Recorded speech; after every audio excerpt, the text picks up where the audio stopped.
Hi, എവിടെയെന്ന് അറിയില്ല. വൈഫിന്റെ വീട്ടിലാണ്ടാ. വൈഫിന്റെ വീട്ടിൽ വന്നിട്ട് ഇപ്പൊ നിൽക്കുന്നത് എവിടെയാണ്? അടുക്കളയിലാണ്ടാ. അടുക്കളയിൽ കഴിക്കാൻ വന്നിരിക്കണം വിചാരിക്കണ്ട. ഞാൻ കുറെ സാധനങ്ങൾ വാങ്ങിച്ചു നിൽക്കടാ.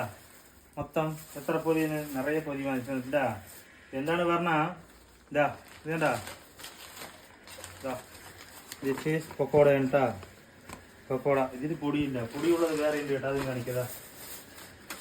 പിന്നെ എല്ലാവരും പറയണ്ടേ ഈ കവറില് പൊതിയാൻ പാടില്ല, മറ്റേ അക്ഷരം എന്താ പറയണ്ടാ. ഇവിടെയൊക്കെ ഇങ്ങനെ തന്നെ തരുന്നുണ്ട്. എന്ത് ചെയ്യാൻ പറ്റും? എല്ലാ കടയിലും ഇതുപോലെ തന്നെ തരുന്നുണ്ട്. അതാ പൊടിയോടെ പക്കോട വാങ്ങിച്ചു വന്നിട്ടുണ്ട് കേട്ടാ. നല്ല എരിവുണ്ടാകും കഴിക്കാനായിട്ട്. പക്കോട മാത്രം വാങ്ങിച്ച് വിചാരിക്കണ്ട. ഇതാ ഇതാ ഇവിടെ രണ്ടെണ്ണം വേറെയും വാങ്ങിച്ചിട്ടുണ്ട്. ഇതാണ് പറഞ്ഞതാ. ഇതാ പഴം പൊരിക്കണ്ട. നിങ്ങൾക്ക് പഴം പൊരി പിടിക്കുക, പക്കോട പിടിക്കുക പറയണേട്ടാ. പിന്നെ ഇതാ ചോറിട്ടുണ്ട് കേട്ടാ. അതാ ചോറ് സാമ്പാറാണ് കേട്ടാ. ഉരുളക്കിഴങ്ങ് വഴുതിരിങ്ങയൊക്കെ ആയിട്ട് ഇത്ര പൊതി വാങ്ങിച്ചിട്ടുണ്ട്. അത് എന്തിനാണ് അറിയുവാ?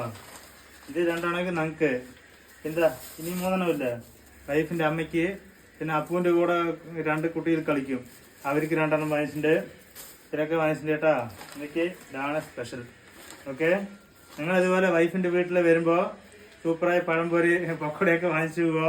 വന്നിട്ട് കമന്റ് ചെയ്യുക, വീഡിയോ ലൈക്ക് ചെയ്യുക. ഓക്കെ.